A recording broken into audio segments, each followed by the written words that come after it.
مولانا کیا ابو بکر نے سیدہ فاطمہ کو تماچا مارا؟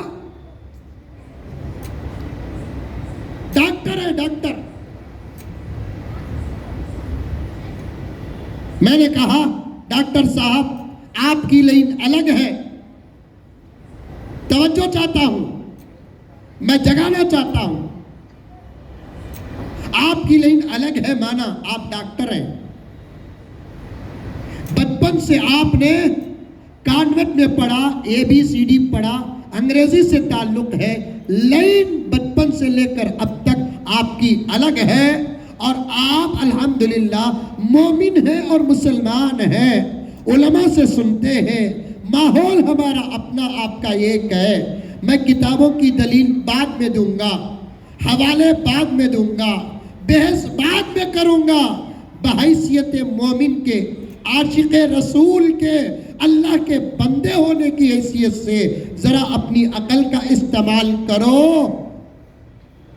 بیٹی کون؟ فاطمہ کون؟ حضور کی بیٹی. ابو بکر کون؟ جو سب سے پہلے اسلام قبول کیا. ابو بکر کون؟ جو پیارے آقا کا دنیا سے لے کر خبر تک کا رفیق. ابو بکر کون؟ ہجرت کا حکم آیا تو پیارے آقا نے صحابہ کو حکم دے کر بھیجا، جاؤ مدینہ چھوڑ دو، مدینہ معاف کرنا، مکہ چھوڑو، ہجرت کرو ہجرت کرو. اور ہجرت کرنے والے اصحاب کو دیکھ کر ابو بکر کا دل بھی تڑپنے لگا، میں بھی ہجرت کروں، میں بھی ہجرت کروں. کیونکہ ہجرت کا ثواب صرف صحابہ کو حاصل ہے، صحابہ کے بعد کسی اور کو نہیں. صحابہ کے بعد کسی اور کو ہجرت کا ثواب ملنا تو دور کی بات، مکہ فتح ہونے کے بعد آقا نے ہجرت کے ثواب کو بھی منسوخ کر دیا. یہ فضیلت صرف صحابہ کو حاصل. ابو بکر تڑپ رہے ہیں، سب کے سب ہجرت کر رہے ہیں، پیارے آقا کی خدمت میں آ کر عرض کرتے ہیں یا رسول اللہ سب کو ہجرت کی اجازت مل رہی ہے، میں بھی آپ کے غلاموں میں سے ایک غلام ہوں یا رسول اللہ، مجھے بھی اجازت دے دے آپ، میں ہجرت کرنا چاہتا ہوں. آقا نے فرمایا ابو بکر پورا مکہ ایک وقت میں آ کر پوچھے میں سب کو اجازت دوں گا، لیکن تم کو میں اجازت نہیں دوں گا، تم انتظار کرنا. ایک مرتبہ پوچھے آقا نے روک دیا، دوسری مرتبہ پوچھے آقا نے روک دیا، تیسری مرتبہ پوچھے آقا روکے نہیں. محبت سے کہا کہ ابو بکر جلدی کیوں کرتے ہو، صحابہ کو میں بھیج رہا ہوں مکے میں رہنے کے لیے نہیں، مجھے بھی ہجرت کرنا ہے، لیکن میرا ارادہ ہے کہ میں جب ہجرت کروں گا تو میں تنہا نہیں کروں گا، تم کو ساتھ لے کر ہجرت کروں گا. سبحان اللہ.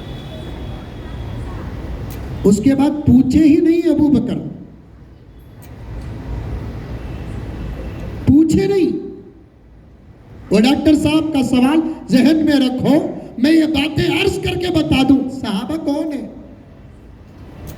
پوچھے نہیں. جب حکم آیا اللہ کا خود نبی کو کہ اب ہجرت کرو، حکم پا کر اللہ کے نبی صلی اللہ علیہ وسلم سب سے پہلے امانتوں کا انتظام کیا. کس کا انتظام کیا؟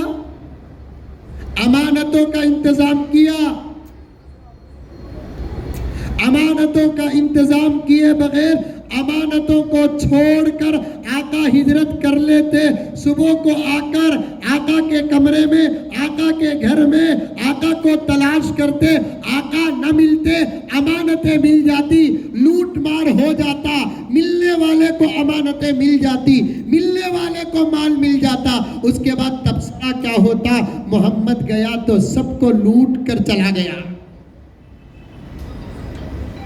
امانتوں کا انتظام کرتے ہیں، ادا کرنے کی ذمہ داری حضرت علی کو دیتے ہیں. سبحان اللہ. یہاں کچھ لوگ کہتے ہیں، کچھ لوگ بولے تو سمجھ جاؤ تمہیں کون بول کر کہتے ہیں کہ ابو بکر سے بھی علی کا مرتبہ بڑا ہے، اس لیے کہ حضور نے اپنے بستر میں علی کو سلایا ہے۔ پاگل سمجھتے ہیں ہم لوگوں کو، نادان سمجھتے ہیں ہم لوگوں کو، بے وقوف سمجھتے ہیں ہم لوگوں کو، اور کیا سمجھتے ہیں پتہ نہیں۔ اگر بستر میں علی کو سلانے سے یہ بات ثابت ہوتی ہے علی کا مقام بڑا ہے، تو سفر میں ابو بکر کو رکھ کر نبی نے بتا دیا علی سے ابو بکر کا مقام بڑا ہے۔ ایک رات سوئے، پیارے آقا کے بستر میں علی، پورا سفر ابو بکر حضور کے ساتھ تھے، غار ہیرا میں ابو بکر حضور کے ساتھ تھے، سفر ہجرت میں ابو بکر حضور کے ساتھ تھے۔ ہجرت کا حکم ملا، پیارے آقا امانتوں کا انتظام کر کے سیدھے ابو بکر کے گھر گئے، جا کر دروازہ مارا، ٹک ٹک ٹک۔ وہ زمانہ وہ سنا، اب تو ہمیں ترقی کے دور میں ہے، بٹن مارے تو اندر گانے آ رہی، قوالیاں آ رہی، خوبصورت جملے آ رہے، عورت کی آواز بھی پردہ، پھر بھی بیل میں عورت کی آواز آ رہی ہے۔ اب بٹن بھی مارنے کی ضرورت نہیں، دروازے کے پاس کھڑے تو اندر والوں کو پورا بایو ڈاٹا پہنچ جاتا ہے، ترقی ہے۔ آقا نے دروازہ کھٹکھٹایا، رات کا وقت ہے، روایت میں آتا ہے دروازہ مارتے ہی 1 سیکنڈ کی دیر نہیں ہوئی، کون آواز آئی؟ آقا نے اپنا نام بیان فرمایا، ابو بکر صدیق 1 سیکنڈ کے اندر دروازہ کھولتے ہیں۔ آقا نے ہجرت کا پورا واقعہ بیان کیا، چلو ابو بکر اللہ کی طرف سے حکم آ گیا، اب مجھے اور آپ کو ہجرت کرنا ہے۔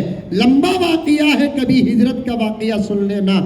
سفر کرتے کرتے آقا نے ابو بکر سے پوچھا، یا رسول اللہ، ابو بکر کیا بات ہے، تم سوئے نہیں؟ دروازہ مارتے ہی فوراً پوچھ کر کھول دیا، بستر سے اٹھ کر آنے کے لیے وقت لگتا ہے، آپ نے تو وہ وقت بھی نہیں دیا، کیا بات ہے؟ ابو بکر نے عرض کیا، یا رسول اللہ صلی اللہ علیہ وسلم، جب آپ نے اشارہ فرما دیا کہ ہجرت کے وقت میں تم کو ساتھ لے کر جاؤں گا، دن میں تو میں تمہارے ساتھ رہا، لیکن رات میں میں آپ سے جدا ہوتا تھا، میں اس انداز سے رہتا تھا کہ میں رات کو جاؤں اور سو جاؤں، پیارے آقا آئے، دروازہ کھٹکھٹائے، میرے اٹھ کر آنے تک آقا کو جو انتظار کرنا پڑے گا، میں وہ تکلیف بھی دینا نہیں چاہتا، اس لیے یا رسول اللہ، آپ نے جب سے اظہار کیا تب سے لے کر اب تک میں کوئی رات سویا نہیں، آپ کے انتظار میں دروازے کے پاس کھڑے ہو کر آپ کا انتظار کرتا رہا۔